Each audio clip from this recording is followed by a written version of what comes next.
En estos temas tan difíciles que se requieren conocimientos de idiomas lingüísticos, es en los que deben participar aquellos que dicen tener conocimiento de lo alto. Pero participar sesudamente, analizando, debatiendo lo que estuviera mal interpretado. Aunque los algoritmos de Google, de YouTube, eliminarían o harían caso a tanta denuncia que hay contra este canal si tradujera mal. Relacionado con el tema de la virginidad, tenemos la partenogénesis y otro tema mucho más interesante, los seres andróginos. Vamos a ver ahorita. En griego, de partenos se deriva partenogénesis y eso lo hemos estudiado en biología. ¿Qué es partenogénesis? En biología se usa para referirse a una forma de reproducción en la cual el óvulo se desarrolla sin la participación de la célula sexual masculina. Lo sabemos todos. Por eso es bonito ir a la escuela. Nos obligan a estudiar materias que muchas veces no nos gustan. La filosofía, la biología, la física. Pero después vemos cuánta falta nos hace.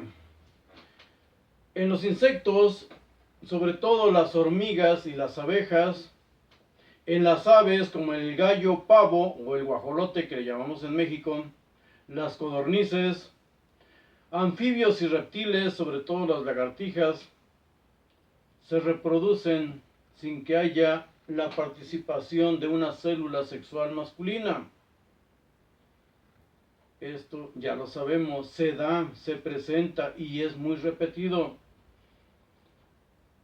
Nosotros, si hemos visto un embrión de un ser humano, nuestros embriones, cuando se empiezan a formar, son idénticos al de un ave, al de un reptil. Curioso, ¿no? Por eso vamos a estudiar. Todo lo que viene en estos libros es fascinante. No tenemos idea de lo que viene ahí de verdad. Un breve repaso de la virginidad y nacimientos milagrosos en el Antiguo Testamento, que fue la base del mito cristiano. Recordemos que en Lucas 1:80 dice, el niño crecía y se fortalecía en espíritu y vivió en el desierto. Desde ahí ya debemos darnos cuenta cómo se va formando este nuevo Dios. Vivió en el desierto, está emulando a Moisés, está emulando al Dios del desierto. Dice hasta el día en que apareció en público a Israel, porque solo le importaba a Israel, no nos hagamos ilusiones. En Lucas 1:15 dice, ojo con esto, no beberá vino ni licor. O sea, supuestamente en su nacimiento lo predestina, quien está ahí dice que no bebería vino ni licor. Y el milagro de convertir el agua en vino, él no bebería vino ni licor porque sería lleno del Espíritu Santo. Desde el vientre de su madre, dice ahí en Lucas. Las contradicciones en todo lo que sabemos de Jesús. Le llamaban comilón y borracho. Ahí vienen los evangelios. Y que uno de sus milagros, los primeros milagros, fue convertir, según Juan, el agua en vino. Bueno, no nos perdamos. En Jueces 13, versículos 24 y 25, dice, y la mujer dio a luz un hijo y le puso por nombre Sansón. Y el niño creció y el Señor lo bendijo. Sansón, el nacimiento es idéntico, de ahí copiaron todo esto y lo superaron. Pero los judíos también estaban copiando todo. Ellos estudiaban lo que nosotros no hacemos. ¿Cuál inspiración? Si lo creemos como una inspiración, estamos cerrándonos nosotros a estudiar, a abrir los ojos. Dice también en 1 Samuel 3, 19 y 20, esos versículos 19 y 20, dice, Samuel creció y el Señor estaba con él. no dejó sin cumplimiento ninguna de sus palabras. En 1 Samuel 2:21 dice, y el Señor visitó a Ana, y ella concibió y dio a luz a 3 hijos y 2 hijas. Y el niño Samuel crecía delante del Señor, porque el milagro de Samuel, su nacimiento, también fue milagroso, idéntico al de Jesús.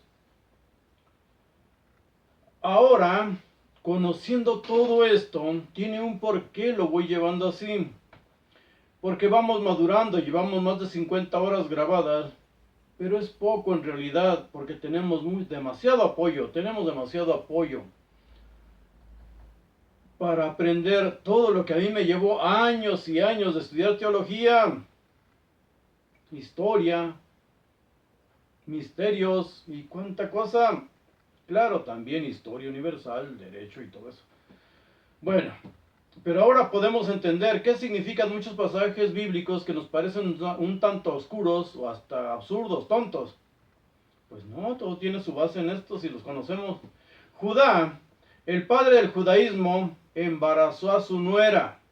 Viene en Génesis 38:7. Dice ahí, pero el primogénito de Judá, fue malo ante los ojos de Jehová y Jehová le quitó la vida. Así dice ahí. Jehová lo mató.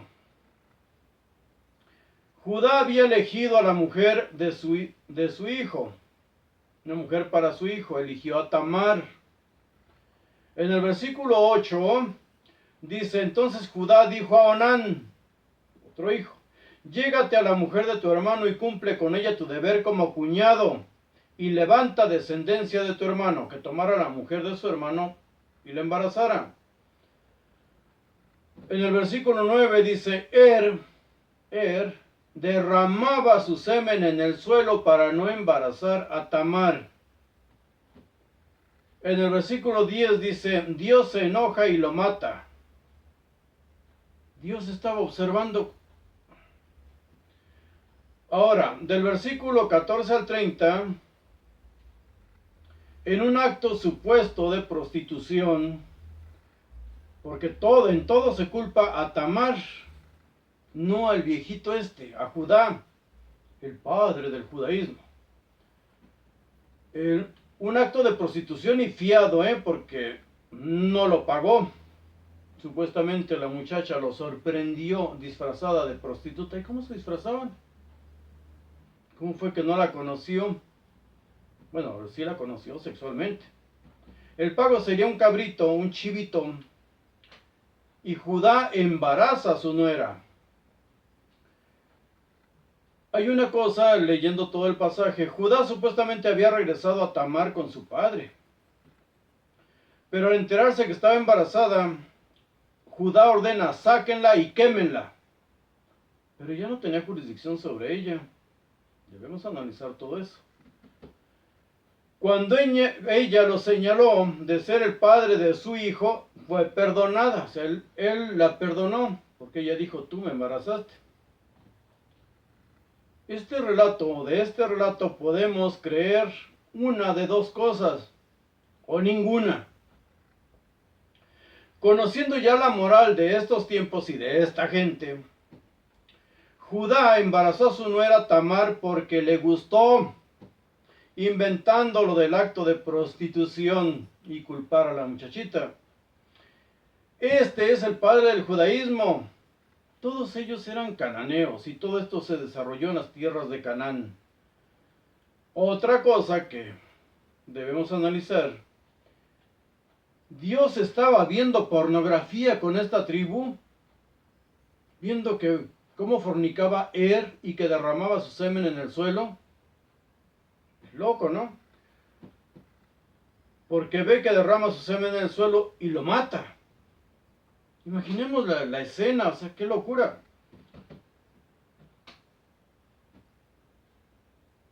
¿Qué es lo que creemos nosotros ahora que ya conocemos todas las costumbres de ellos? Era una niña. Este viejón la eligió para esposa de su hijo mayor. No la embarazó, no podía embarazarla porque aún no ovulaba. Se le entrega a su otro hijo y éste tampoco la embarazó, porque aún no ovulaba. El viejito la tomó, la usó, y cuando la embarazó la mandó con su padre. Digo, esa es mi teoría. Conociendo las mañas de estos señores, el padre del judaísmo, para mí, eso fue lo que hizo. Y después quería quemarla, ¿eh? Por eso inventaron todo el cuento ese, porque leamos todos los versículos que señalo aquí. Es un cuento absurdo. Recordemos que Alma en hebreo es una mujer joven, sin implicar para nada la virginidad en relación con el himen, mas sí con que sean niñas su edad y que no estén menstruando. El uso sexual, obvio, no importa. Ellas eran vírgenes. Alma era una joven y sí, podía ser virgen. Ahí podemos entenderlo en Isaías 7:14. Porque dice ahí en Isaías 7:14, la joven, o sea, Alma, ya está embarazada. En hebreo dice que ya está embarazada. Y también dice que su hijo se llamará Immanuel. Immanuel. No, Jesús. No se iba a llamar como un romano. Para los griegos, la diosa de la virginidad era Atenea. La virginidad para griegos y romanos era parte muy importante de su moral. Y la moral varía dependiendo de los requerimientos sociales y también de si estás en guerra, estás en paz, te gobierna un partido democrático, un partido de mente abierta o quienes te estén gobernando. Todo esto debemos analizarlo. Dignificaban la virginidad los romanos y los griegos porque eran naciones guerreras. La hicieron literalmente una diosa, había una diosa virgen. Fomentaban la pureza, la castidad en tiempos de guerra, que las mujeres fueran virtuosas, que los hombres tuvieran el anhelo de luchar y de regresar vivos. Sus mujeres, se supone, los estaban esperando. Por eso estas naciones guerreras debían inventar maneras de unir familia, de unir ciudades, de identificarse con ellas. Por eso adoraban a las vestales los romanos, les atribuían incluso milagros, como perdonar incluso a los criminales si se cruzaban en el camino de una vestal. En cambio los judíos fomentaban la prostitución por orden de su Dios, por sus costumbres perniciosas, las mismas por las que han sido expulsados por más de 100 países, por abuso infantil. En Nueva York, lo dije antes, están en juicio en estos días. Alegan en su defensa que es cuestión religiosa. Y sí, está escrito en sus libros. Está escrito en sus libros. Su Dios así se los permite, porque la ley de un hombre se los va a impedir. Como les dije, ahora podemos entender muchos versículos de la Biblia. Muchos versículos que nos parecían absurdos. En Isaías 8:3 dice, me llegué a la profetisa, la cual concibió y dio a luz un hijo. Me llegué a la profetisa. Cuando en la iglesia nos hablan de las profetisas, nos hablan de las señoras o señoronas que trabajaban ahí, que servían ahí, o que llegaron a gobernar, Débora. Pero muchas profetisas eran niñas, eran niñitas de ahí. Pero dice aquí Isaías 8:3. Me llegué a la profetisa, la cual concibió y dio a luz un hijo. Y me dijo Jehová, es que todo, él es el que les decía, por favor, ponle por nombre Maher Salal Asbaz, un depredador, pronto al despojo, salta a la presa.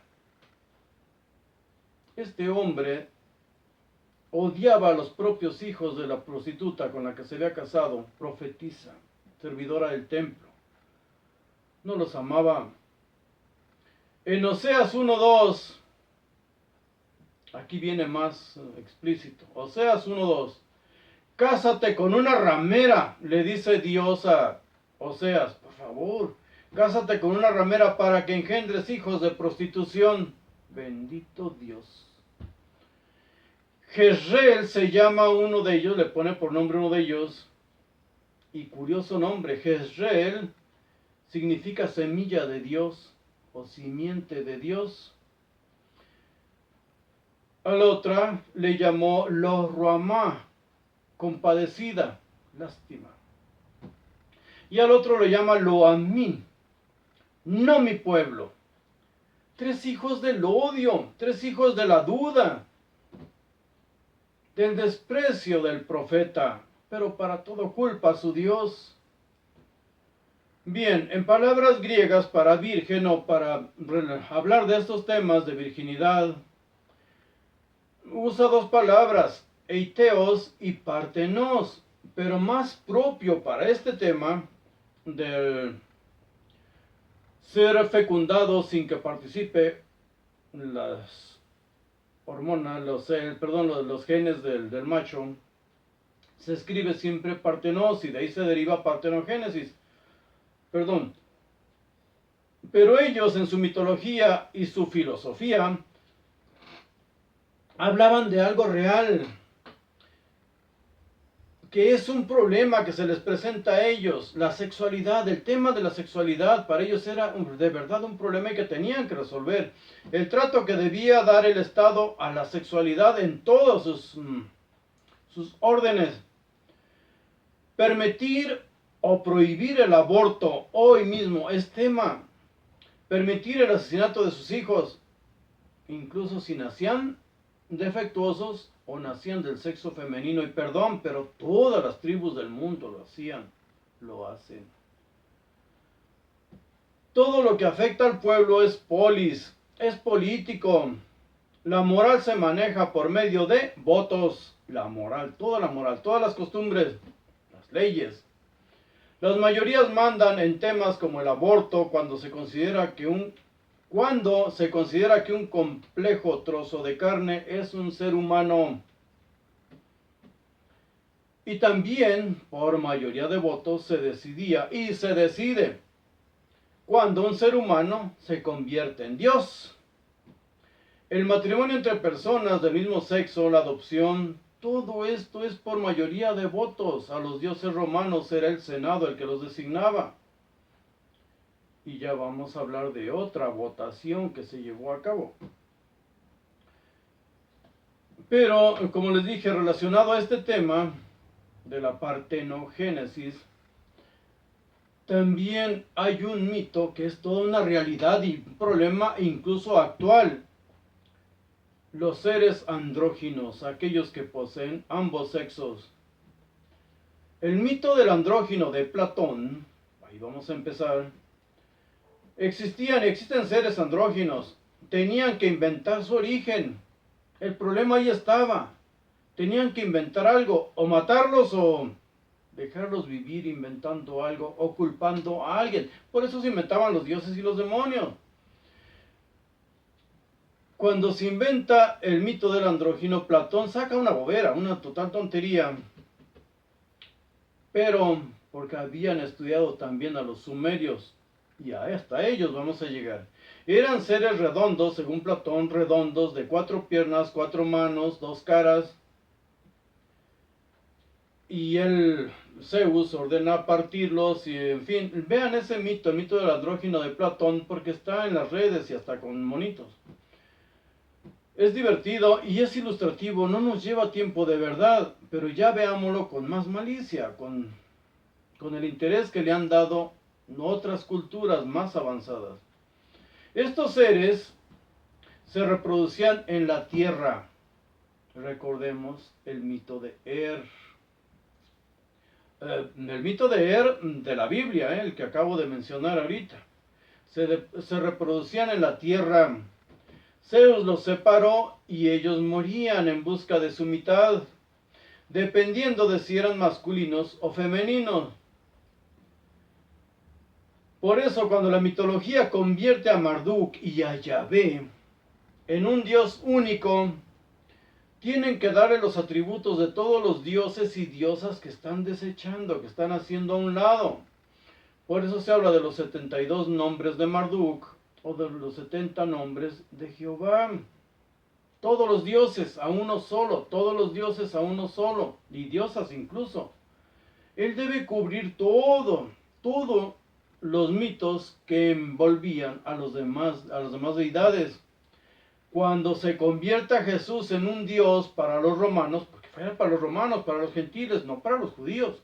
Ellos empezaron con el cuento porque se querían salvar de la espada romana. Por eso inventaron a su Dios de los cielos, mi reino no es de este mundo. El Dios Jesús para los gentiles, griegos y romanos, debe cubrir todos, absolutamente todos los atributos de todos los dioses a los que va a sustituir en el imaginario de la gente. En el Evangelio de Tomás, esto es interesante de verdad. En el Evangelio de Tomás, Simón Pedro dijo: que María nos deje, Magdalena, no la madre de Jesús, que María nos deje, pues las mujeres no son dignas de la vida. Jesús le responde: yo la guiaré para que se convierta en varón, para que también ella se haga un espíritu vivo semejante a ustedes, varones. Pues cada hembra que se convierte en varón entrará en el reino de los cielos. Muchas sí le creen, aguas. Ahora, en el libro apócrifo de Juan, el uno, la energía pura, parece que hablamos del Big Bang. El uno, la energía pura, creó a un solo ser, sabiduría. No sé por qué le ponen ese nombre si resulta una tonta. Crea sabiduría, pero le indicó que no debía crear nada ella sola, por sí misma, en soledad. Todo tenía que ser formado en pares, en parejas, lo que hoy los físicos de partículas le llaman partícula y onda. Partícula y onda. Es exactamente lo mismo. Energía pura, todo tiene que ser dos. Chocan las partículas, se crea la materia. Pues sabiduría, sin esperar a su igual, crea un ente que se llamó Demiurgo o Yahvé. Un ser tan tonto que se creía el dios de dioses, el único, pero que siempre tenía celos de todos los demás, valiente bobo. Y también se le llamó Yaldabaoth, la partícula teofórica Ya. Yaldabaoth, partícula teofórica Ya. Yahvé. Los gnósticos están desechando todo lo que es judaísmo, todo lo que es renegando de todo el judaísmo, porque adentrándose o cargando con el judaísmo en sí, aquellos los ponían en ridículo por eso de la parte femenina de Dios, y esto le llaman Espíritu Santo, y es el que embaraza a María. Para todos los gnósticos la materia es imperfecta y el espíritu la energía pura. Y están en conflicto los dos. Por eso la energía pura anhela ser liberada para desintegrarse en la nada. En el mito judío de la creación también encontramos cosas similares. En Éxodo 33, 23 dice: después apartaré mi mano y verás mis espaldas, pero no se verá mi rostro, al pasar mi gloria. En el versículo 20 dice: nadie puede ver mi gloria y vivir. Mi gloria, el resplandor, la fuerza. Mauro Biglino nos explica perfectamente esto. Y ahí están sus videos en italiano, pero hay traducciones también, hay traducciones ya al español, si no tienen el libro. Hay traducciones donde nos explica claramente qué es la relación entre el Kabod y el Ruach. Es interesante, son vientos de muerte. ¿Cuál Espíritu Santo? Son vientos de muerte, muerte. No puedes ver mi gloria, no mi rostro, si hasta lo golpearon. Pero no podían ver su gloria. Cuando él montaba en su querubín, lo arrancaba, nadie podía verlo de frente, el resplandor te quemaba. Eso es lo que se supone le pasó a Moisés. Por eso le dice que se esconda tras unas rocas, ¿verdad? Y se cubra incluso la cara, porque tiene que verlo ya cuando se fue, cuando ya pasó, ya se fue. Pero eso nos explica Mauro Biglino y realmente eso dice, pero también dice otras cosas. Y entre esas otras cosas, el Talmud va un paso más allá. ¿Sí? Un paso más allá de Mauro Biglino. Porque en el Talmud nos habla, colgándose de este tema, sí habla de una máquina y sí habla de un fuego que destruye.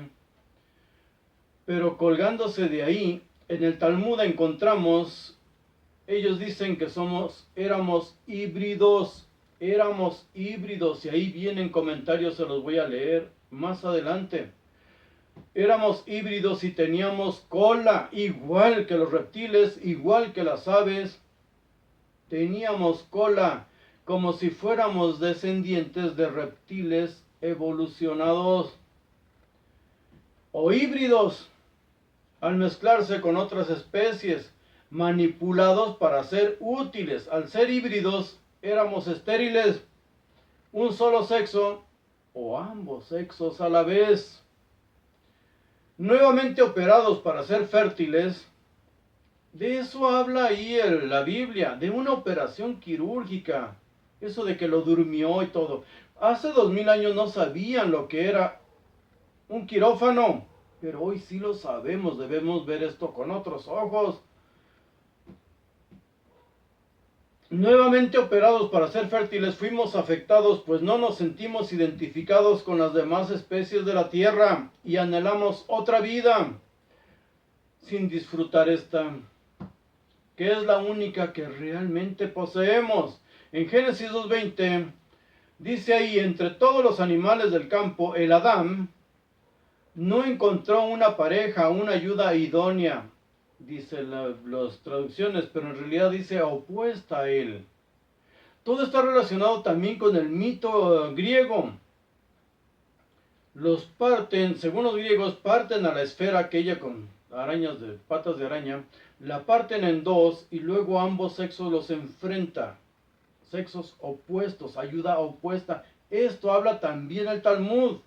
De esto habla el Talmud, lo voy a leer más adelante. No encontraba una ayuda opuesta a él, pero también nos dice el Talmud, sobre todo Rashi, que Adán le dio piso a todas las hembras que se encontraban en su camino. Por eso fue que su Dios, Yahvé, Jehová, como le llamemos, Yod-Hei Vav-Hei, le formó una hembra, pero la tomó de él. En el versículo 21 dice Yahvé Elohim, ahí viene Yahvé Elohim, aclara, no cualquier Elohim, lo durmió, tomó uno de sus costados de su parte curva, el pene, los genitales, cerró la carne en su lugar y el eterno Dios construyó del costado que había tomado del hombre a una mujer. Construyó. Del costado que había tomado, costados son todas las ingles, estamos hablando de seres que andaban cuatro patas. Del costado que había tomado del hombre y construyó una mujer y la trajo al hombre. ¿Verdad que es interesante? Pues ahorita lo vamos a leer del Talmud. Cómo realmente está escrito en sus libros. Cómo lo interpretan, cómo lo traducen ellos. Por cierto, si yo tradujera mal y con tanta denuncia que nos hacen en YouTube, ya nos hubieran descalificado.